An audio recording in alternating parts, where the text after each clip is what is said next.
Oh, hello. I didn't see you there. But now I do.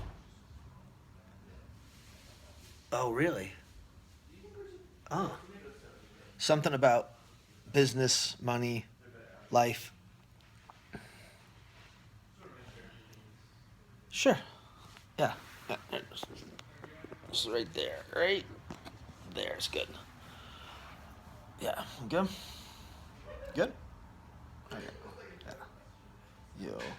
Having a good day?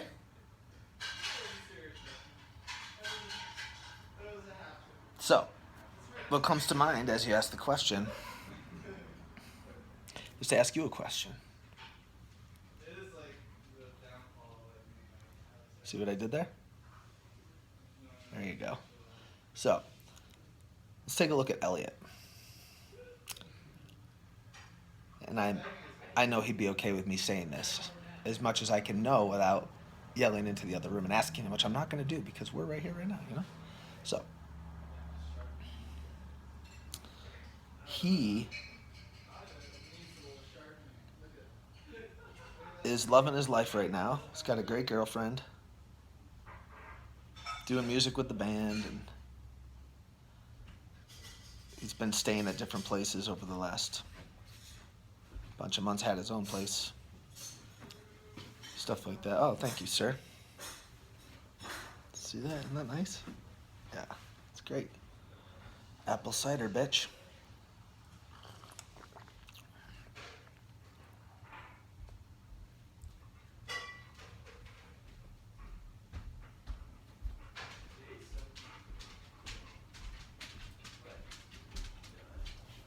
Oh, thank you, sir. Turk Schwab. What is that? A bagel. What is that? Cream cheese? Yeah. Oh, come on now. You told me to make Two, I know. I'm sorry. Oh, there's jelly on here too. That totally redeemed yourself. Because I had thrown out there earlier like what I wanted on my bagel. But hey, if you didn't hear it, then it has nothing to do with you. And this looks delicious. Look at this. Thank you. You're welcome. Making a video for nothing. It's not even running. Just kidding. It is. I don't know. I'll probably post it. All right. I was telling some story about Elliot. Oh. You guys know how in Here's reality, Elliot. reality TV shows they'll have those scenes where they have like someone sitting at a chair and complaining about another person? Like that would never happen if we made a show. Oh, where they're like backbiting behind. Yeah, they're like, she's just doing this thing and it's driving me so crazy. Wait, I want to do like, have you ever played Mafia? Yeah. Get really interesting people and do a game of Mafia and make it a TV show and have it get really intense. Maybe add some new rules, costumes and stuff, and then take breaks and have little confessional interviews like that. And in a contest like that, we'd be like, Elliot's being a fucking dick. Like every time I ask him if he's Mafia, he just gives me this look because it's like you're trying to like figure out reads on people. If you're like giving permission to lie to each other, it's the game. Then all of a sudden shit could get wonky. See, in Christian world, we couldn't play Mafia in the same way it would be played in a real open-hearted space, which is also the Christian space, right? It should be. Maybe it's not anything to do with Christianity. It probably isn't. That's where I'm like hung up in all my same thoughts, Oh yeah, it's this person's fault. It's that person's fault. It's this religion's fault. It's this. And then one day you're just like, wait, whose fault is what? Is there anybody's fault? And you're like, no. Right?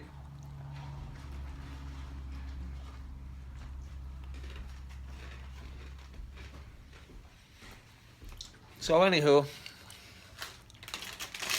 Elliot, if somebody came up to you and said, like, wow, I heard that you got like $700 and then like a friend of yours needed $700 and you were just like gonna give it right over. Like, you're like the nicest person in the world.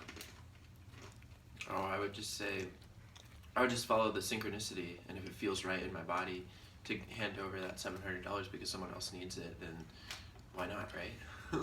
What if like a business person came up to you and said like, hey, if you get that money, it'd be nice to have like a little squared away so that like if you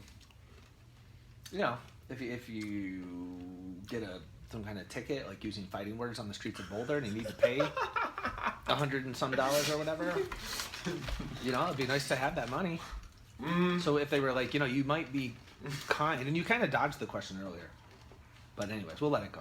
Wait, how did I dodge the question? I think I said, and I could be wrong, but I think I said, like something about what would you say if someone said you're the nicest? Well, and you just then went on to say something about following like synchronicity. That's what I would tell them. Right. So, but the dodge was more that the question didn't elicit from you what it was that I was trying to get, which was like, if they were to pin you down, I'm like, you really are a really kind person, and like kind of like what like. Oh, well, I'd be like you're giving the money away. That's what everyone should do, right? Like if you have money, you give it away. Like my surplus is your surplus, and you're doing it, and you're super kind. Everyone should look at Elliot as to what to do with money. I mean, only if that resonates with them. I wouldn't want people to like share money if that feels bad in there, like if it doesn't feel right. You know, I mean, it's just not a one-size-fits-all kind of situation.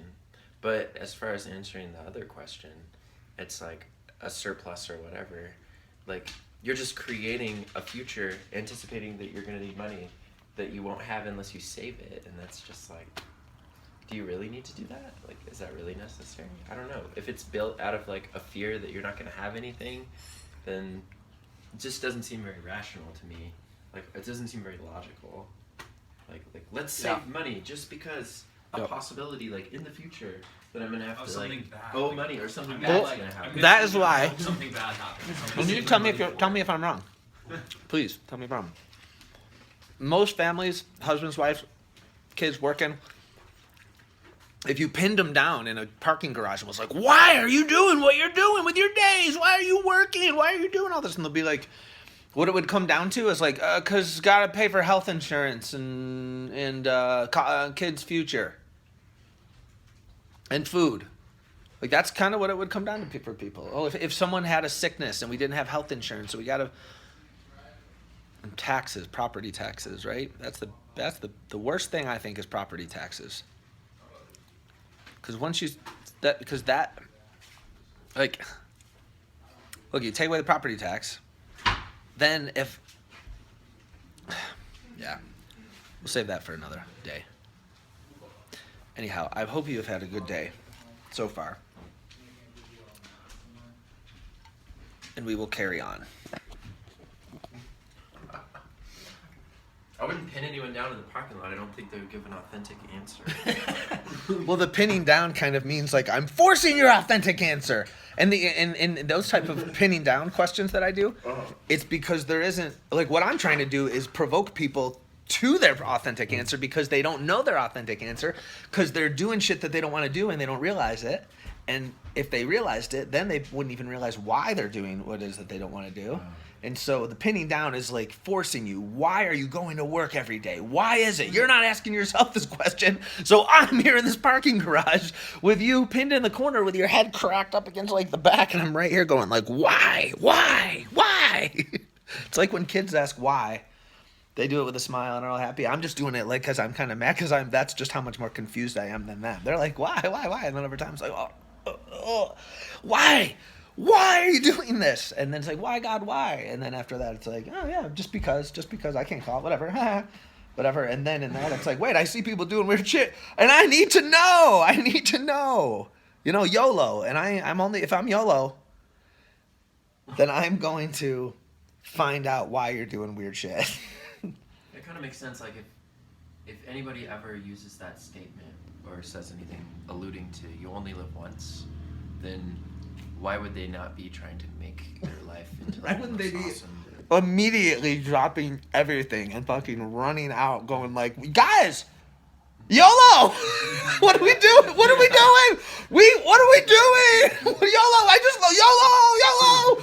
YOLO! 74 is the average or something. 74 is the average life expectancy, guys, and YOLO, and like, oh my gosh, what are we doing? And especially if you believe YOLO with consequences of how you live your life, then AKA Christianity. AKA like anybody who thinks that there's a right and a wrong way is really, which is just kind of like what religion is. Religion is just groups of people who go, we got a handle on right and wrong, and we'll fight you about it if you push us on it, because guess what? We got a book or a person who said some shit, and if you step up to their shit, guess what? I'm confident that if they were alive today, they'd step up to your shit and be like, bam, and you'd be like, oh. Well, I don't know. I feel like they're a little bit more graceful about it, but that's just because they don't believe in conflict. Well, I mean, they could be fundamentalist Muslims who are like cutting people's heads off if they don't believe the same thing or something like That's that. true. Yeah, that's a good point. But Yeah. I hear what you're saying, because we tend to talk about modern day Christianity because we both have been a part of it and are a part of it and are on the forefront of it. You see what I did there? Because really, I've deduced it down through my expressions and my experiences and everything I've gone through that to be a Christian just means to be awesome, because Jesus was awesome. I like And if people say, well, Jesus' message was you got to do certain things, including pray to him in certain ways, in order to be okay after you leave your body. And then he'd be like, guys, whoa, that part. What the, no, I didn't say that shit. What the, really? You thought no, you twisted you guys. And that's pretty much it, right? And people say, well, how do you know he'd say that? And I'd be like, pfft. I can't call it, but I can purport. And when Jesus talks about love, I purport that he was talking about God, because the Bible also says that God is love. And if Jesus was talking about God, he was talking about love, and he was saying, like, it's good, it's all good, it's all good. I did some shit, and it's all good. So believing whether Jesus did the shit or not, that's the thing that Christians 1.0 get hung up on, is it does not matter if you believe it, and it does not matter if you claim it with your voice, which is what Christianity says. And who the heck is Christianity? Who is it? It was me. It still is me. See what I did there? Yeah. Fuck you. Bye.